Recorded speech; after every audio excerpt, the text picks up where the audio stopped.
Quelque chose de très important est peut-être en train de se préparer au Real Madrid. 3 dossiers différents, mais tous liés à une même idée, préparer la prochaine ère du club. Un leader défensif qui attire la Premier League, une offre gigantesque pour un joyau offensif et une opération stratégique autour d'un jeune milieu qui explose en Italie. Madrid ne bouge jamais par hasard. Et ce qui se prépare pourrait changer l'équipe pour les prochaines saisons. Avant d'aller plus loin, abonne-toi maintenant, active la cloche et rejoins la communauté madridista. Si tu aimes le Real Madrid et le mercato, tu es au bon endroit. Depuis toujours, le Real Madrid fonctionne avec une logique très claire. Gagner aujourd'hui sans compromettre demain. C'est ce qui permet au club de rester compétitif génération après génération. Et l'un des dossiers les plus sensibles du moment concerne la défense. Antonio Rudiger est devenu en peu de temps un joueur indispensable. Quand il est arrivé, certains avaient des doutes sur son adaptation. Mais très rapidement, il a montré pourquoi il avait été recruté. Sa force physique, son agressivité défensive, sa personnalité et sa mentalité de compétiteur en ont fait un élément clé de l'équipe. Dans les grandes soirées européennes, il a souvent été l'un des joueurs les plus fiables. Il incarne parfaitement cet ADN combatif que les supporters aiment voir sur le terrain. Rudiger n'est pas seulement un défenseur solide. C'est un leader émotionnel. Mais au Real Madrid, même les leaders doivent faire face à la planification du futur. Le club réfléchit déjà à la prochaine génération défensive. Et c'est là qu'apparaît le nom de Cristian Romero. Le défenseur argentin de Tottenham est considéré comme l'un des centraux les plus complets de Premier League. Plus jeune que Rudiger, intense, rapide et agressif dans les duels, il correspond au profil recherché pour les prochaines années. Tottenham, de son côté, suit attentivement la situation. Si Romero venait à partir vers Madrid, le club anglais devrait trouver un remplaçant immédiatement. Et Rudiger représente une option logique. Expérience, connaissance du championnat anglais, leadership immédiat. On parle donc d'un possible effet domino entre les deux clubs. Ce type de transition est typique du Real Madrid. Le club n'attend jamais que les joueurs déclinent pour agir. Il anticipe les cycles. C'est ce qui lui permet de rester compétitif en permanence. Mais remplacer un joueur comme Rudiger n'est pas une décision facile. Son impact dépasse la défense. Il apporte de l'intensité, de la confiance et une mentalité de guerrier qui influence toute l'équipe. La vraie question est donc simple. Continuer avec l'expérience ou préparer le futur dès maintenant. Parce que dans le football moderne, anticiper vaut souvent mieux que réagir. Passons maintenant au deuxième dossier, probablement le plus spectaculaire, Endrick. Le jeune Brésilien représente l'un des projets les plus importants du Real Madrid pour la prochaine décennie. Depuis ses premiers matchs en Europe, il montre qu'il possède quelque chose de spécial. Sa vitesse, son sens du but et sa confiance sur le terrain sont impressionnants pour son âge. Tottenham serait prêt à offrir 100 millions d'euros pour le recruter. Une somme énorme, surtout pour un joueur aussi jeune. D'un point de vue économique, c'est une offre difficile à ignorer. Avec un tel montant, un club peut renforcer plusieurs positions et sécuriser son avenir financier. Mais le Real Madrid ne raisonne pas comme un club ordinaire. Le club investit dans les talents capables de marquer une époque. Et Endrick pourrait devenir l'un de ces joueurs. Il représente l'avenir de l'attaque madrilène. En Angleterre, on lui promettrait un rôle principal, des minutes garanties et un projet construit autour de lui. Pour un jeune joueur, c'est forcément séduisant. Jouer régulièrement accélère la progression et renforce la confiance. Mais jouer pour le Real Madrid signifie autre chose. Pression maximale, titre, Ligue des Champions et histoire. Tous les joueurs rêvent de devenir titulaires indiscutables. Mais très peu ont l'opportunité de construire leur légende au Real Madrid. C'est ce qui rend ce dossier aussi complexe. Entre une opportunité financière énorme et un potentiel sportif exceptionnel, la décision devra être parfaitement réfléchie. Le Real Madrid a déjà montré qu'il savait équilibrer cœur et raison. Et quelle que soit la décision, elle sera prise avec une vision à long terme. Maintenant dis-moi en commentaire.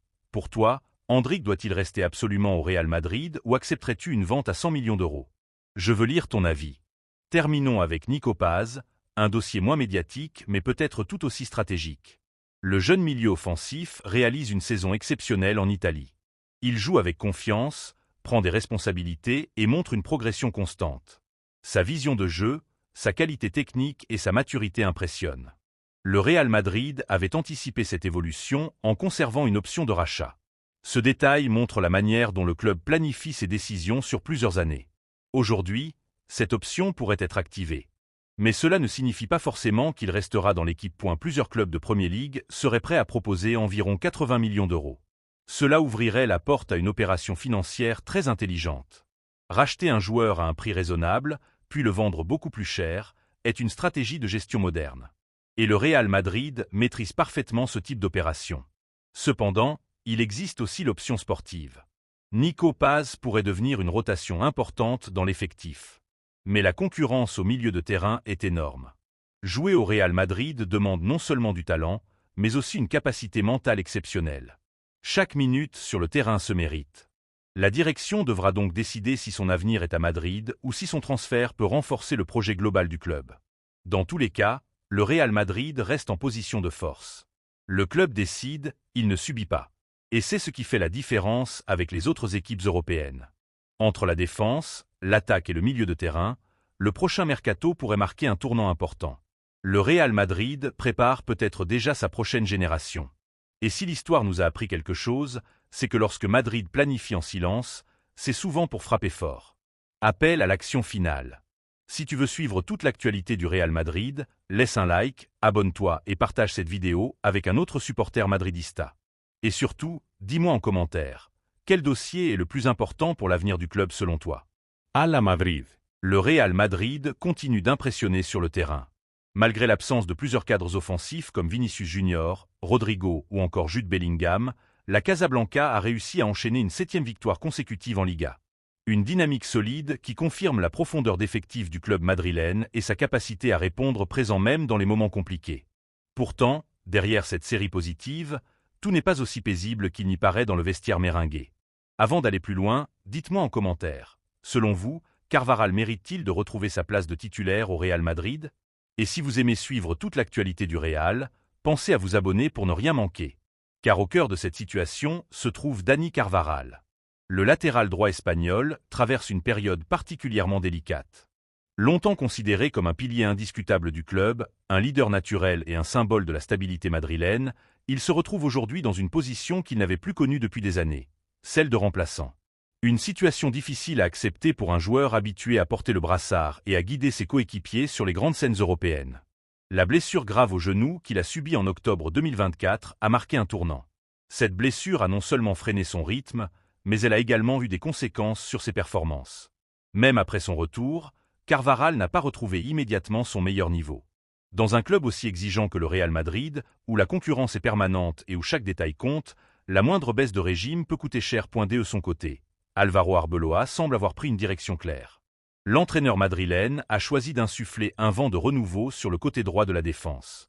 Il accorde davantage de confiance aux jeunes talents comme David Jiménez et à l'expérience internationale de Trent Alexander-Arnold. Ce choix traduit une volonté de préparer l'avenir, mais il bouscule forcément l'ordre établi dans le vestiaire. Pour Carvajal, cette évolution est difficile à digérer. Lui qui a tant donné au club, qui a participé à de nombreux sacres européens et nationaux, estime avoir fait les efforts nécessaires pour retrouver sa place. Selon certaines sources proches du club, il se sentirait lésé par la nouvelle hiérarchie instaurée. Le capitaine aurait le sentiment que son statut et son engagement ne sont plus reconnus à leur juste valeur. La relation entre Arbeloa et Carvajal, autrefois empreinte de respect et de complicité, se serait progressivement détériorée. Il faut rappeler qu'il y a plus de 10 ans, Arbeloa occupait lui-même le rôle de doublure derrière Carvajal. Aujourd'hui, les rôles se sont inversés, et cette situation crée une tension palpable. Ce renversement symbolique accentue le malaise, car il touche à l'ego, à l'histoire personnelle et au respect mutuel entre deux figures du vestiaire. Cette fracture semble désormais profonde. Ce qui n'était au départ qu'une simple concurrence sportive pourrait se transformer en rupture définitive dans la hiérarchie interne du Real Madrid. Lorsque deux vétérans emblématiques entrent en désaccord, cela peut influencer l'équilibre global du groupe. À cela s'ajoute un contexte particulièrement sensible. Le contrat de Dani Carvajal arrive à son terme en juin prochain. L'incertitude plane donc sur son avenir. Va-t-il prolonger? Cherchera-t-il un nouveau défi ailleurs? Les prochains mois seront décisifs. De plus, avec une Coupe du Monde à l'horizon, le latéral espagnol sait que son temps de jeu en club sera déterminant pour espérer être convoqué en sélection. Chaque minute passée sur le banc peut peser lourd dans la balance. La direction madrilène observe attentivement la situation. Le Real Madrid est un club qui privilégie toujours la performance et la projection vers l'avenir. Si Arbeloa considère que les jeunes apportent plus de garanties ou d'avantages d'intensité, la tendance pourrait se confirmer durablement. Mais écarter un joueur du calibre et de l'expérience de Carvajal n'est jamais anodin. Ce dossier pourrait devenir l'un des feuilletons internes de la fin de saison. Car au-delà des résultats positifs sur le terrain, la gestion humaine est essentielle pour maintenir la cohésion d'un groupe.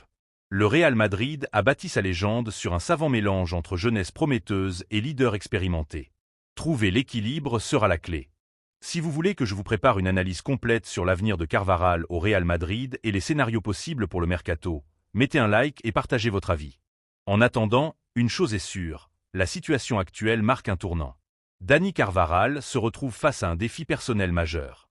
Soit il parvient à reconquérir sa place par ses performances et son mental, soit il devra envisager une nouvelle étape dans sa carrière. Quant à Arbeloa, il assume un choix fort qui pourrait redessiner durablement la défense madrilène. Les prochaines semaines nous diront si ce désaccord est passager ou s'il s'agit d'une séparation définitive d'entre deux hommes qui ont longtemps partagé la même histoire au sein de la Casablanca. Abonnez-vous pour suivre toutes les évolutions de ce dossier brûlant et dites-moi. Faut-il tourner la page Carvajal ou lui redonner sa chance?